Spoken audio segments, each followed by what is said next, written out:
แล้วน้องสาวโอ้โดยแม่สบายดีเฮ้ยลายแห้งแต่ว่ามันเน่าเบิดโอ้ของดีแล้วสัตว์บาทนี่1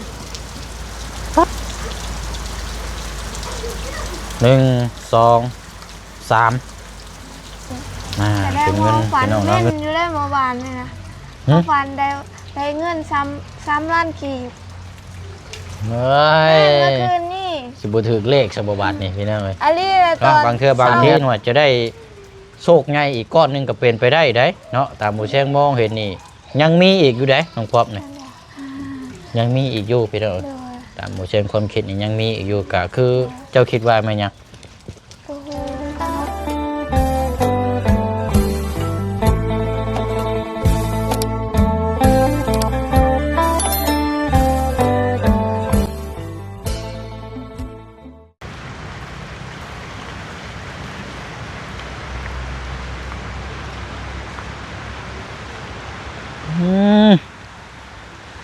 เอาอีกแล้วบาทนี่บุมบั่มมาเลยโอ้ยมันจะได้เฮ็ดเวียกผู้สร้างนี่พี่น้องเอ้ยโพดแล้วนี่เนาะโอ้ยเอาก่อนบ่ไหวโอ้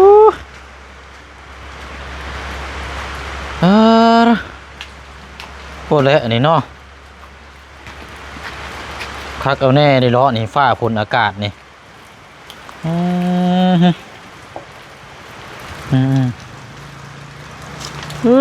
ยังบาดนี่เห็นไม้งามบ่เนาะเอาครับเพื่อนซานเราบวชระบัดนี่เนาะโอ้ยดีเนาะดีแหละอันใดมันบ่งามอันใดมันกะเฮาว่าบ่โอเคเฮากะดูแลเอา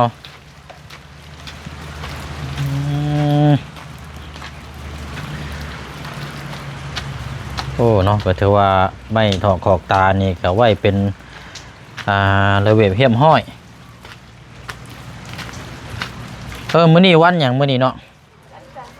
วันจันทร์บ่มื้อนี้วันจันทร์บนมือแล้วมื้อนี้เนาะจนค่ำเลยเนาะจนค่ำจนมืดแต่ว่ายังจำบ่ได้เนาะเอาอันไหนขออันนี้ก่อนนี่ไงเนาะฝนนี่ก็มาเป็นบทเป็นช่วงพี่น้องเอ้ยเป็นบางพื้นที่นะคันชื่อว่าคันว่าตกบ่แห้งตอนประมาณ2-3 โมงตรงแห้งบักคักเนาะเอากะว่าสิเข้ามารอบเช้าพอดีว่ารอฟังข่าวดีเนาะรอฟังข่าวดีแล้วก็สรุปแล้วก็ได้ฟังแล้วพี่น้องเนาะแล้วก็ได้ยินจากทางทีมงานเนาะเพราะว่าเราสิเข้ามามื้อเช้านี่แต่ว่าเขาก็ไปเวียกเคสของทางน้องคำดีพี่น้องเอ้ยพอดีว่าทางทีมงานทางบ่าวประธานป้องเนาะว่าทางบ่าวตูนพี่น้องเอ้ยเนาะมาแจ้งยอดเพิ่มเติมหรือว่างบสร้างห้องน้ำเป็นบ่เนาะโอ้โดยเอาถือว่าหลายคู่หลายคนทางปาลุงFCเฮาก็ให้ความสำคัญกับหนึ่งมาเรื่องห้องน้ำนี่แหละพี่น้องเนาะเพราะว่าโอ้พี่น้อยเนาะทีมงานเขามานี่มึงเชิญนี่เล่นเขาป้าพุ่นได้ป้าแล้วก็มีคอกหมูน้ำหมออยู่หันนะแม่กินนี่ก็ปดไปทั้งนี้ก็บ่ได้พี่น้องเพื่อนข้าเจ้าเนาะคันชื่อว่ากะเอาก็เลยกลายเป็นว่าให้ความสำคัญไม่ว่ายางนักด้วยแหละสำหรับทางเรื่องของน้ำเนาะยิ่งฟ้าฝนตกมาแบบนี้นี่โอ้ยเนาะพี่น้องเนาะเอาเท่ากับตัวนี้ก็มียอดสมทบมาแล้วพี่น้องสำหรับทางห้องน้ำน้องป๊อปเนาะพี่น้องเนาะเอาเดี๋ยวก่อนจะพูดคุยถามน้ำกันหลายอย่างในแนวเนาะพี่น้องเนาะเอากราบสวัสดีและสวัสดีพ่อแม่พี่น้องน้ำกันเบิดสุขุสุคนพี่น้องเนาะพบเจอกันอีกคือเก่าคือเดิมเนาะอยู่ที่เคสของทางน้องป๊อปฝ่าฝนกะนี่แหละพี่น้องเนาะเป็นช่วงเป็นเวลาใครในมันบริตกดินคือมือ2 มือที่ผ่านมาตกเป็นช่วงเวลาแบบซี่กันยังใครและเฮาพอเห็นเวเห็นงานได้แน่เนาะโป่งลายอยู่บ้องหน่อไม้เจ้าแม่นหลายแห้งเอาผู้ใดเอาไปกินแล้วโป่งน้ำซับกินน้ำเนาะมันจังออกลายโดยใส่มือเลยเนาะส่วนบ่ได้มีบ่เนาะ เขาเจ้าเอาไปแล้วบ่เขาบ่เห็น เอ้าส่วนในเฮือนเจ้านี่บ่มีฉันบ่โดยบ่มี อืม คนก็ยังเข้ามาอยู่เด้มันสาดมาคนมื้อนี้หันบ่ได้ตกลิ้นแต่ว่าพัดตกแล้วตกแห้งเลย ตกน่ะตกแห้ง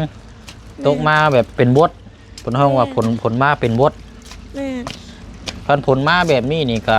ใคร อีกบ่เฮิงเด้จังหน่อยก็เศร้าละ เป็นบ่ เพราะว่ามันมาเป็นบดเป็นช่วงเลยถ้าว่ามันดินแท้นี่คือผลนี่ยังบ่ทันเบิด โดย คันมีหัวลมหมอกแน่นี่ยังสิเศร้ายังสิเบิดไว้ อ๋อโดย เนาะพี่น้องอันแถวเทิงพุ่นกะคันว่ามันแห้งเนาะปัดเป่าทำความสะอาด โดย เคลียร์กวดอันนี้เลยปัดนี่ โดย มันสะอาดพี่น้องปัดเป่าโอ้เนาะเอาก็ถือว่าเรียบร้อยมีแต่ว่ารอตัวนี้แหละพี่น้อยเนาะบ่เช่นก็อยากให้ฟ้าฝนหยุดเศร้าคักๆอยู่พออยากเทพื้นตัวนี้เนี่ยให้น้องเพิ่นเนาะพี่น้องเนาะเบิ่งนี่พี่น้องน้ำไหลโอ้ไปโจก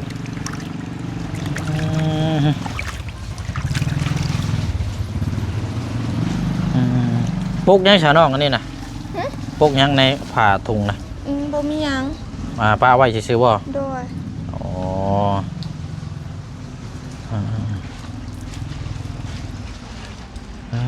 เป็นยังไงชาเฮ็ดกินยังนะแม่เจ้าคือคนคลุกขั่วอยู่ ทั้งแม่เฮ็ดกินอยู่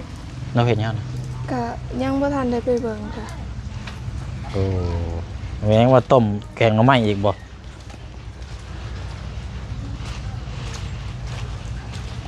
ตารอบเอ้ ฮึ บ่ว่า ได้ยังกิน หน่อไม้คือเก่า หน่อไม้คือเก่า เป็ดเรียกยัง แม่ ได้ น จ้า บ่ บ่เสียง แต่หน่อไม้แท้บ่เปิดบ่เบื่อบ่ จงเฮ็ดให้บ่เสียงนี่เฮาไปหาแต่ตอนเที่ยงๆนะแม่แล้วน้องสาว อ๋อโดยแม่สบายดีเฮ้ย ลายแห้งแต่ว่ามันเน่าเบิด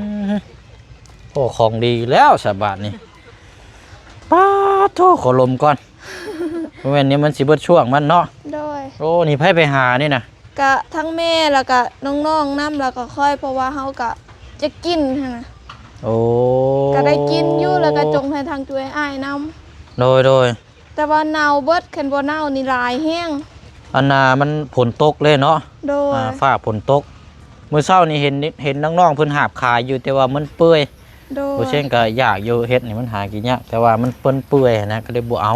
คันจุ่มแบบซี่นี่ขายอยู่แบบนี้ เห็นแต่ว่านี่งามแห้งแต่ว่ามื้อนี้หันเน่าเบิด เนาะ โดย โอ้ยเนาะดีแล้วพี่น้อยโอ้ตายแม่นบ่เสียงมีถุงบ่ คือว่าอยู่ในรถน่ะคือว่ามีอยู่ โดย เอาเดี๋ยวจังว่ากันเนาะ โดย เนาะเอา เอาไปไว้บนนี้ก่อนเด้อ เอาวางไว้หอนก่อนก็ได้ใช่เนาะ โดย เอาวางไว้หอนก่อนก็ได้รอบค่ำนี่ยังบ่ทันได้มีไผเข้ามาเนาะ โดยยังบ่มี โอเคใช่เนาะอันน่ะ โดย นั่นแหละพี่น้อยอันเพิ่นแจ้งนี่เท่าไรก็การสมทบเรื่องของน้ำน้อง ประมาณ6 ล้าน6 ล้าน7แสนบ่เฮาบ่จื้อกันนำแน่ น้ำบ่เสียงก็บ่เราเว้าอยู่นะคือว่า6 ล้านบ่เท่าไรนี่แหละยัน 6 ล้านปลาย แต่ว่าเรื่องของน้ำเนาะ โดย เรื่องของน้ำนี่แหละพี่น้อย โดย เอาดีแล้วเนาะแต่ว่ายังบ่พอเรายังขาดหลายค่าสร้างก็เพราะนั่นดอกโอ้ ตัวนี้หนาวแล้วเอาไปทิ้งแล้ว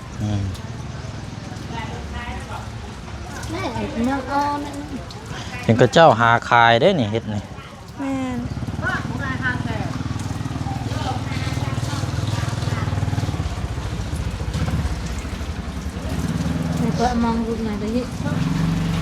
เขาเจ้าทางอายเพิ่นก็ไปหาคือการเพ่นบักหลายๆแห่งเข็นเสียได้เข็นบ่เน่านี่ได้เป็นสอบพุ่น คนบอกนะแต่ว่าเน่าเบิดบ่มีเลย มันแบบว่าฝนตกค่ำตลอดเนาะ แม่ มันเปื่อย เอาก็ลดเอาก็ลดเอา เออ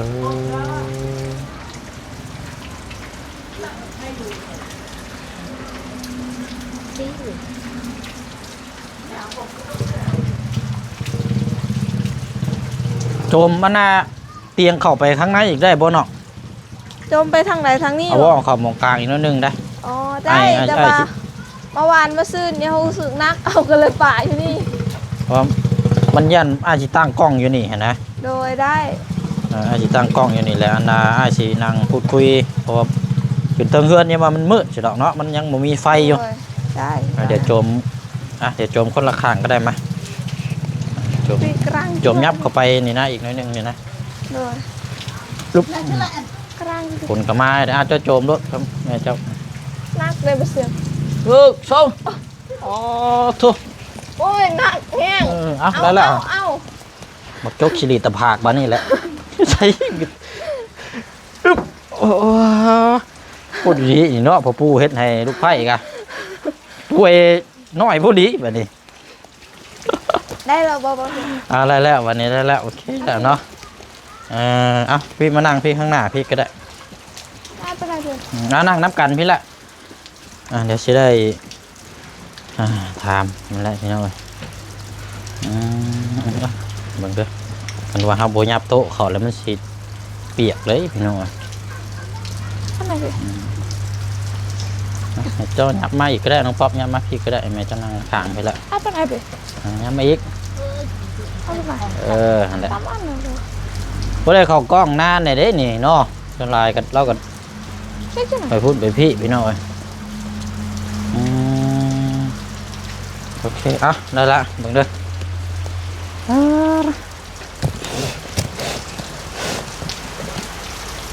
ฮึบโอ้ยเนาะ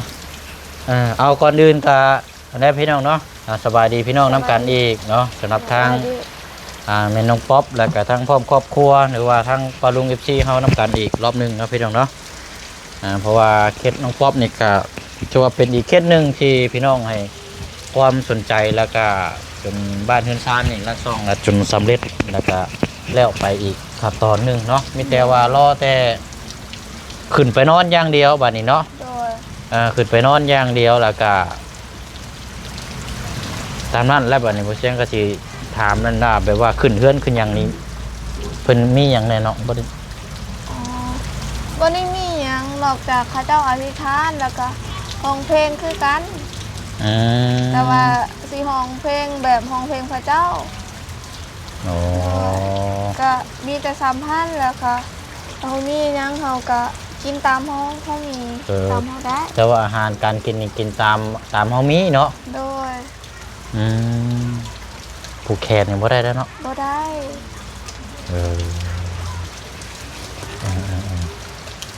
เอาสากาเอาเป็นว่าขึ้นมือได้ซะเนาะ ยังบ่ฮู้คือกันว่าสิถามอ้ายนี่ พอทีมงานกะมื้อนี้ก็พากันเมื่อแหละพี่น้อย แม่ พากันเมื่อแล้วเขาบ่บุญเขาลุงเพิ่มเขาบ่ยาวแล้วก็ทั้งอันนั้นบ่ผู้ที่มีชนร่วมเนาะ โดย ฉันก็จังใดพี่น้อยรอให้เขาเจ้าขึ้นมาแล้วก็เอาเป็นวันที่14 15นี่บ่เนาะ โดยได้ หรือว่าวันที่16บ่พี่น้อยเนาะเอาวันหวยหวยไทยออกจะเป็นหยังเนาะ โดย เป็นมื้อดีมื้องามโดยถึงเทื่อได้โชคบ่จักเนาะ โดย มื้อนี้ก็วันที่10อีก5มื้อนะเนาะฉันก็เพื่อบางเทื่อบางที่เทื่อผ้าผลเช้ามื้ออื่นนี่มื้อฮื้อนี่ก็บ่แน่และตัวนี้จังว่าบางเทื่อเป็นใจนี่ตัวนี้แล้วอีกบ่จักเนาะ โดย อันนี้ก็เต็มที่ก็2มื้ออันนี้พี่น้อง โดย เทพืชนี่แต่ว่าหากมันผ้าฝนตกอยู่ที่นี่เฮาก็ก็ยังบ่ได้ โดย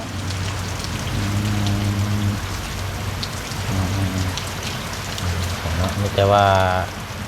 อาจจะวันที่14 15คนละพี่น้องเนาะคนละเนาะเรื่องอันน่ะเนี่ยอยู่นี่กินก็กินตามทั่วไปนี่แหล้วเนาะ แม่นอิหยังนี้ก็กินได้เบิด อืม โอเคครับมีแต่ว่าเดี๋ยวฮอดมือดีมืองามแล้วก็จังสิแจ้งบอกเนาะจังสิแจ้งบอกชุดหนึ่งแล้วก็อันนี้พี่น้อยเนาะพอดีว่าทั้งไอ้รองเนาะเพิ่นติดต่อมาหาบ่เชียงก็ถามพูดคุยเรื่องมือขึ้นเฮือนขึ้นนี่แหละเนาะมือดีมืองามก็ได้ว่าเพิ่นก็ว่าแล้วแต่ทั้งน้องป๊อปหรือว่าทั้งทีมงานว่าซั่นเนาะก็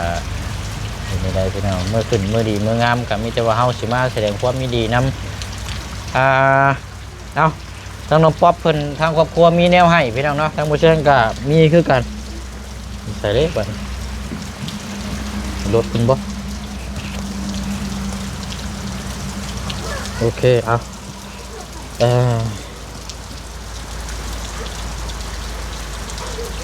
1 2 3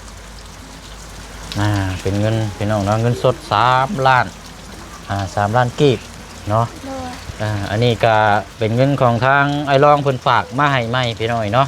เงินเฉพาะที่สมทบเห็นเฮือนนี่ก็ยัง12 ล้านเด้อยัง12 ล้านกีบบัดนี้นำบ่เชียงจะเอาไว้สมทบตัวนี้ไปเลยบัดนี้เด้อแต่ว่าอันนี้ทางง่ายเพิ่นฝากมานี่ให้มอบให้ทางน้องป๊อปมือขึ้นเฮือนให้เจ้าจัดแจงซื้อ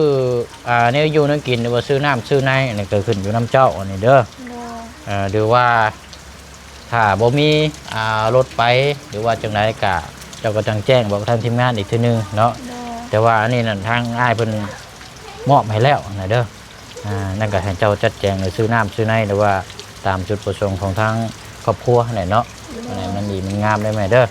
หรือว่าซื้อมาใส่อย่างก็เป็นพวกเสริมเพื่อนชาติเนาะเป็นเสื้อเป็นมุ้งเป็นม้อนบ่อันนี้ซื้อบ่คือกันบ่ทันแบบมุ่งทันมีแล้วเพราะว่าข้าเจ้าซอยแบบเมืองบอกข้าเจ้ามาแจกค่ะนะแต่ละปีต้องมีอยู่แล้วหลายอยู่ก็เป็นเสื้อเป็นมอนเนาะผ้าห่มผ้าแพรอย่างไรอย่างว่าบ่มีเนาะก็เอาเงินจำนวนนี่แหละเป็นว่าซื้อเป็นของใหม่ไปเลยหรือว่าเก็บไว้ก็เกี่ยมมือขึ้นบ้านเฮือนซ่านหั่นแหละเนาะดูน้ำซื้อในซื้อเนี่ยอยู่ในกินในทางบ้านใกล้เคียงผู้ที่ฮู้จักกันหั่นแหละเนาะเป็นญาติพี่น้องพี่น้องเอาหั่นแหละจังได๋ก็เจ้าก็จัดแจงเด้อน้องเด้อเอาดอกมือเอาน้ำอ้ายเนาะโอเคเอาพี่น้องอันนี้ก็เป็นเงินของทางไอ้รองเนาะที่เพิ่นชดซอย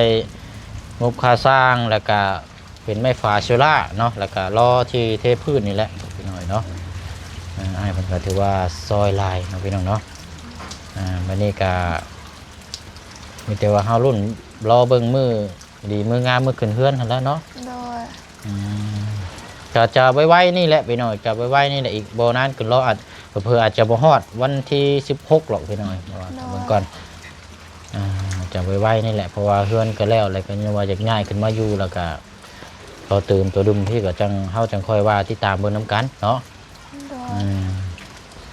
งบทางของน้ำก็มีมาแล้วพี่น้องน้ำว่าประธานป้องแต่ว่าก็พอเราพี่น้องเฉพาะอุปกรณ์นี่ก็เบิดแล้ววันนี้ค่าไม้ค่าตอกเขาก็ต้องซื้อไม้อีกแล้วก็ค่าสร้างอีกเนาะคันสิว่ากันเต็มที่นี่บ่อยู่ลอก5 ล้านค่าสร้างนี่กัน5 ล้านปลายพุ่นจักอยากแพงได้พี่น้องงานเวียกปูนนี่เนาะอันนี้ได้วางแผนได้คิดหรือว่าแม่ว่าห้องน้ำสิเอาไว้มุมใดเจใดทางน้องป๊อปว่าสิเอาไว้มุมหันอยู่หน้าบ้านปุ๊เพราะว่าห้องน้ำสิอยู่หน้าบ้านมันก็บ่คือแล้วไอ้คิดว่าสิเพราะว่าเฮาก็บ่ฮู้น้ำแน่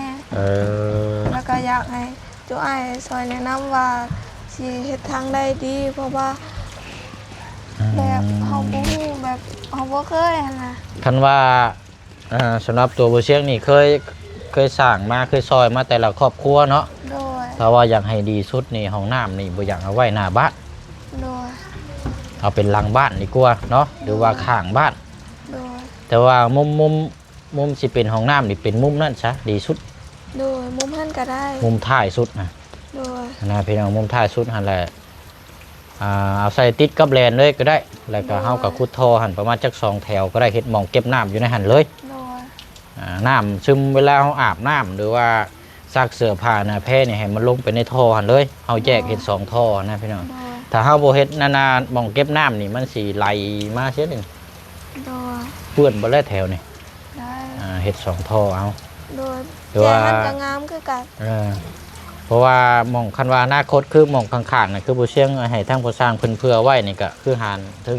คือตัวนั้นนี่สามารถคืออนาคตนี่ก็จากตอกกระเทิบไปพุ่นก็ได้ หรือว่า โดย ปลูกเฮือนอีกก็ได้4คูณ6นะ โดย นำมองหันนะได้อีกหลังหนึงนะพี่น้องมันก็บ่ไกลปานใดลงมาจากเฮือนนี่ก็เข้าไปหันเลย โดย ประมาณบ่พอนาทีใช่ไหมนะกันสิว่าก็เนาะมันใกล้ให้กลัวเฮาแล่นเข้าป่าอยู่ดอกเนาะ โดย มันอยู่ดินเฮาบัดแล้วก็เป็นหัวเป็นหยังนี่เฮาก็ทางเฮาก็เฮ็ดเห็นหัวจะบีเนาะให้มันแปลนนะมันก็น่าอยู่แล้วก็มันจังบ่ย่านเนาะมันแปลนก่อไผ่ก่อแพ้วเท่านี้ทางบ่เลยเนาะ โอเสี่ยงแสดงว่าเขาฝันแม่นอยู่เลยเมื่อวานนี่นะเขาฝันได้เงิน3 ล้านกีบ เฮ้ย แม่นเมื่อคืนนี่ สิบ่ถูกเลขสบบัดนี่พี่น้องเอ้ย อันนี้ตอนเช้า ฝันแนวใดเอ้า ฝันว่ามีทางผู้ใหญ่ท่านหนึงให้เงินประมาณ3 ล้านกีบแต่บ่ฮู้ว่ามาจากทางใดแบบเขาเจ้าให้มาแล้วเขาก็ดีใจแฮงแต่บ่ฮู้ว่าทางทีมงานเอามาให้แต่ว่าเฮาสะดุ้งตื่นก่อน อ๋อกำลังว่าสิยืนให้รถซอดหัวเมื่อก่อน บ่เฮาได้จับ อ๋อได้จับแล้ว แต่เฮาบ่จื้อผู้ให้กับทางผู้ใหญ่ก็ อืม เขาเจ้าก็บ่ได้บอกชื่อแล้วทางทีมงานก็คอยก็บ่จื้อนำแน่ว่าทางผู้ใด โอ้ มาเช้านี่ก็บอกกับลุงหนวดว่าลุงหนวดเมื่อคืนแนวฟันดีแนวฝันว่าเฮาได้เงิน3 ล้านกีบแล้วพัด ห่วยมันสิมาตรงคักแท้ แล้วพัดตอนเที่ยงหันก็มีทางทีมงานเขามาล่าอยู่ล่ะตอนเที่ยงพอดีบ่ตูนเขามาแล้วคอยก็บอกอีก อืม แล้วก็มี เออ มีเงินมา มีทางผู้ใหญ่สมทบเหตุห้องน้ำให้อีก มี โอ้ เงินทางผู้ใหญ่ประมาณ6 ล้าน ฟันคิ้วแบบนี้ก็พอฟันอยู่ได้แบบนี้เนาะ แต่คอยบอกว่า เออ คอยฟันดีจังเสียนยันสิให้น้ำบ่เพิ่งก็เว้าอยู่ยันสิออกมาเป็นแบบนึง แต่ว่าบ่แม่นแล้วบัดนี้เนาะ โดย ฟันดีแต่กลายเป็นดีเนาะบนห้องโอ้ห่วยบัดบ่เชียงบัดคือว่านอนฝันว่าได้อันหยังก็ฝันมื้อซืนมื้อก่อนนะฝันว่าได้อันเครื่องอย่างสักอย่างนี่แหละพี่น้องฝันฝันว่าได้โทรศัพท์ โดย ฝันว่าได้โทรศัพท์ไหมเพราะว่าในใจตัวนี้เนี่ยอยากได้โทรศัพท์เครื่องใหม่แหละ โดย หรือว่านอนไปคิดลายบ่จักเนาะ เอ้าจอลายถ้วยอยู่เจ้าเห็นบ่ แม่นก็ นอนลายไปคิดวันว่าไล่โทรศัพท์ใหม่บัดชอดเมื่อมาบัดยังคือเก่าอยู่ผ่านมา2-3 มื้อเลย แต่วันนี้หัน โอ้ย คือสิแม่นอยู่ แม่นอลีเฮาตื่นมาเช้า เอ เฮา อ บอกกับลุงหนวดคนแรกเลยเพราะว่าลุงหนวดมาก่อนหมู่เด้ เอากะถือว่าฟันดีกลายเป็นดีเนาะ โดย แต่ว่าถ้าเพิ่นว่าถ้าฟันดีเนี่ยสิกลายเป็นห้ายเนาะอันนี้ก็มันก็แล้วแต่ความเชื่ออันนี้เนาะ แบบคนอยู่บ้านเฮาเขาเจ้าก็เว้าแบบนี้คือกันเฮาก็ย่านนะแบบเฮาฝันดีแบบเฮาฝันดีนะ โด เฮาย ก็ โด สิ ย เฮ็ดให้ย่านๆแน่ๆนึงแต่พัดตอนเที่ยงๆหันพอดีทางเบาตู้นมาแจ้งข่าวดี อืม แต่เดี๋ยวนี้หันก็มีทางอ้ายแต่ว่าประมาณแม่นเรื่อง3 ล้านกีบ ใช่ โด เนาะ ย เนาะมีของดีอยู่บ่ตั้งเธอนอนบ่แลงนอนบ่แรงฝันมานี่ตื่นเช้ามาจะว่าโชคดีบ่จักเนาะ แบบเฮาบ่คิดเลยแหละว่าเฮาสิมีเฮาคิดว่าเป็นความฝันซื่อ โอ้ยฝันว่าได้โทรศัพท์ตื่นมาแล้วบ่ได้หยังนี่คือความฝันเนาะบ่น้องว่าฝันก็ฝันแท้ฝันว่าอันนี้แล้วยังว่าฝันยังว่าได้เงินได้พี่น้องเอ้ย ๆโดย เป๊ะอีกซับบัดนี้เนาะ โดย เอานี่คือเรื่องจริงเนาะบ่แม่นเรื่องฝันเนาะเพิ่นห้องอันเรื่องจริงเด้นี่ แม่ ความฝันแต่กลายเป็นจริงเนาะเพิ่นห้องเนาะ โดย โดยเอาหั่นแหละก็ถือว่า เป็นเรื่องดีเรื่องงามเนาะแล้วก็ขึ้นอยู่กับน้องเพิ่นนี่แหละพี่น้องแล้วก็ทางครอบครัวเนาะที่ ผู้ใหญ่มองเห็นเนาะหลายท่านหลายครอบครัว FC ที่ติดตามเบิ่งแยงที่มีส่วนร่วมกันเบ่ทุกคู่ทุกคนนั่นแหละพี่น้องเนาะว่าทางทีมงานเฮาก็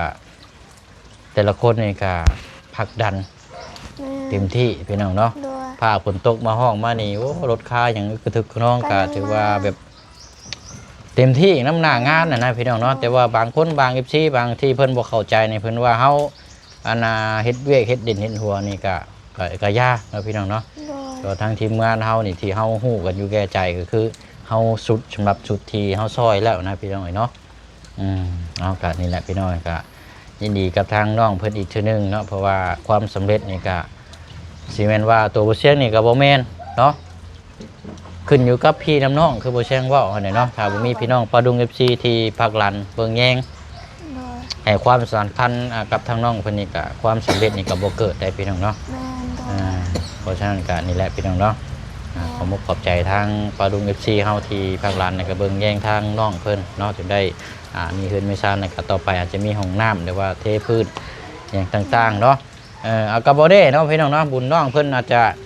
ยังหลายอยู่เนาะบางเทื่อบางทีหน่วยจะได้โชคใหญ่อีกก้อนนึงก็เป็นไปได้เนาะตามผู้แช่งมองเห็นนี่ยังมีอีกอยู่น้องป๊อบนี่ยังมีอีกอยู่พี่น้องตามผู้แช่งความคิดนี่ยังมีอีกอยู่ก็คือเจ้าคิดว่าไหมยังโอ้โหคือการห้องน้ำว่าห้องน้ำก็แจ้งเลยเด้โอ้โหคือการ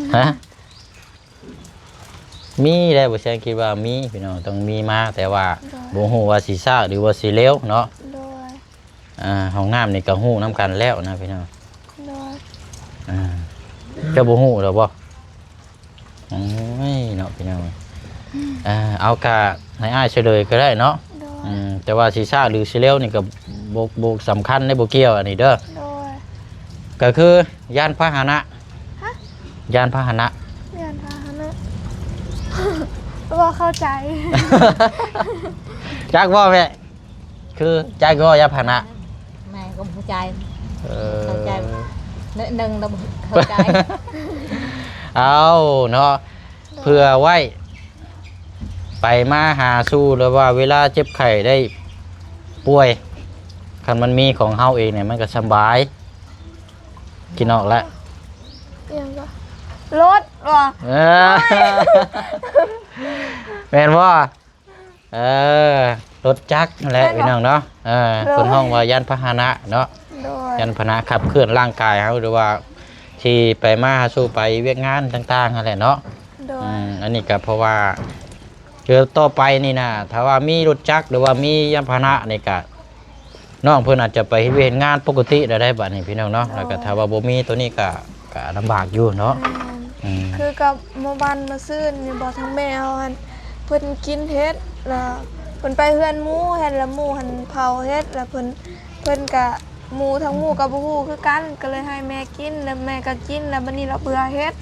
โอ้แบบแถมแบบสิฮอดตอนกลางคืนได้เด้เพราะว่าทั้งแม่หันน้ำลายแตกเหงือกแล้วทั้งแม่กันหน้าเนาะระวังเด้นี่เนาะแต่ว่ายังดีที่ย่าเฮาแบบเพิ่นปลูกยาพื้นบ้านเฮาพื้นเมืองนี่ก็ให้ทั้งแม่กินก็เลยเศร้ากันบ่เศร้านี่แบบทั้งเฮานี่อกใจแห้งโอ้ฉันบ่แห้งเด้นี่เนาะตายเนาะว่าสิพาไปห้องหมอแต่เฮาแบบเฮ็ดหยังกินเฮ็ดแบบไรนะแม่แล้วบ่ฮู้หลอกมันแบบไรนะทั้งหมู่หันแบบทั้งแม่เฮ็ดคล้ายๆเฮ็ดแบบรับภาษาเขาเอิ้นว่ารับแบบรับฝนนี่นะเฮ็ดตากฝนบ่ได้แม่นเฮ็ดปวกนี่เหรอว่าบ่แม่นคนละอย่างเนาะแม่นแล้วเขาเจ้าก็ปีงไว้แล้วทั้งแม่เฮ็ดนั่นทั้งหมู่ก็บอกว่ากินเด้ออย่ากินนั่นแต่ทั้งหมู่ก็มีแต่ดอกเดียวหั่นนะมันมีดอกเดียวฉันบ่จะเอานะโอ้ยพอเนี่ยอาจจะแม่นเฮ็ดประเภทมีพิษเนาะเฮ็ดนางงากหรือว่าเฮ็ดอย่างต่างๆและพี่น้อยแล้วทั้งแม่ก็เวียนหัวแล้วก็หักออกบักลายๆแล้วทั้งเฮาแบบก็ตกใจแห้งโอ้ตาลายเด้นี่โดยถ้าบ่สำคัญนี่คือหาบกินเนาะเพราะว่าประเภทเฮ็ดประเภทมีพิษนี่รักษายากอยู่บ้านเฮานี่หรือว่ารักษาบ่ได้เลยแหละเพราะว่าคนอยู่บ้านบ่เชียงนี่กับปีล่าสุดนี่ก็เสียย้อนกินเฮ็ด ไปห้องหมอห้องหยังมากกะสุดท้ายกะบ่รอดคือเก่าพี่น้องเนาะเพราะว่าพิษมันได้แรงเด้มันเข้าไปในหยังต่างๆเลยเนาะ แต่ว่าก็ยังดีมียาเฮาปลูกยา มียาสมุนไพรเนาะ มียาสมุนไพร เออ ทั้งแม่ก็เลยไข้แน่กันบ่ซะนั่นเฮาบ่กินนั่นเฮาแห้งย่านแบบเฮาเป็นลูกได้เห็นทั้งแม่เพิ่นหากว่าทั้งแม่เพิ่นบอกว่าเจ็บหัวก็อยากหากนะแล้วก็น้ำลายก็แตกป้าอาจจะไป เอากะแล้วเนาะระมัดระวังเนาะโอ้ยพี่น้องเอ้ยเอาอันให้แม่เรานั่งนี่ก่อนจังหน่อยก่อนยับมานี่ก่อนเลยสิขอแคปนี่ก่อนพี่น้องเอ้ยแป๊บหนึงโอ้ยเนาะเอาสนอถือว่ามื้อนี้เฮาได้มามอบเงินให้ทางน้องป๊อปพี่น้องเอาไว้เพื่อมือดีมืองามมือขึ้นเฮือนเนาะซื้อน้ำซื้อในหรือว่าซื้ออย่างต่างๆกะให้น้องเพิ่นดูแลจัดแจงเนาะทางง่ายเพิ่นฝากมาให้พี่น้องเนาะดีว่าทางที่ทางปลุง FC เฮาเนาะแบบแต่ว่าผูกแขนบ่ได้เลยพี่น้อยเนาะมีแต่ว่าถ้าว่าอยากซอยเป็นอาหารการกินหรือว่าเป็นอย่างต่างๆก็ได้ซื้อน้ำซื้อในสินะพี่น้องแต่ว่าแบบฝากไม่ผูกแขนนี่เช่นนี้เขาเจ้าบ่ฮับผูกพี่น้องนะเพราะว่าคนละศาสนานะพี่น้องเนาะบ่ผูกแต่กะแบบเฮาให้คือกะเจ้ามายามมาเยี่ยมทันได้แต่เพียงแต่เฮาผูกบ่ได้แค่ว่าเฮามอบแล้วเฮาว่าเอาเนาะประมาณนี้พี่น้องแต่ทางแบบทางทีมงานถามว่าสื่อยังสื่อมนสื่อเฝ้ามาให้ได้อยู่บ่ได้แบบเพียงแต่เฮาแบบผูกแขนบ่ได้โดยโอเคฉันเนาะมีแต่ว่าทางน้องป๊อปเด้อฝากขมุกขอบใจทางกันไอ้รองในเด้อเนาะให้เพิ่นนำฮู้นำเนาะทางอ้ายเพิ่นเนาะฝากขอบคุณทางไอ้รองขอให้ไปไสมาใส่เดินทางปลอดภัยขอให้ร่ำรวยจับยังเฮ็ดยังก็ขอเป็นเงินเป็นทองขอให้สุขภาพแข็งแรงขอให้การงานเจริญรุ่งเรืองตลอดปีและก็ตลอดไปขอพระเจ้าอวยพรแล้วก็ขอบคุณทางอ้ายน้ำแล้วก็ทาง FC และทางผู้ใหญ่ใจดีทุกท่านขอให้ไปไสมาใส่เดินทางปลอดภัยขอให้ร่ำรวยจับยังเฮ็ดยังก็ขอเป็นเงินเป็นทองขอให้สุขภาพแข็งแรงขอให้การงานเจริญรุ่งเรืองตลอดปีและก็ตลอดไปขอพระเจ้าอวยพรเด้อพี่น้องเนาะไปสนอมีแต่ว่าอะไรพี่น้องเอ้ยเดี๋ยวสิค่ำสิมืดยังสิไปต่ออยู่ได้พี่น้องเนาะลำลาเร็วพี่น้องเด้อเนาะขอบมุกขอบใจทั้งไอ้รองนำเนาะที่ได้มอบหมายเนาะที่ให้ทางผู้เชี่ยวชาญนี่เป็นสะพานบุญให้เนาะจังใดก็ขอให้ทั้งอ้ายเนาะหรือว่าทั้งพี่จงมีแต่สุขภาพภาระไม้โรคภัยเด้อเนาะบ่ให้มาเบียดมาทัดให้มีแต่ความสุขความเจริญกินอย่างทำอย่างก็ขอมีแต่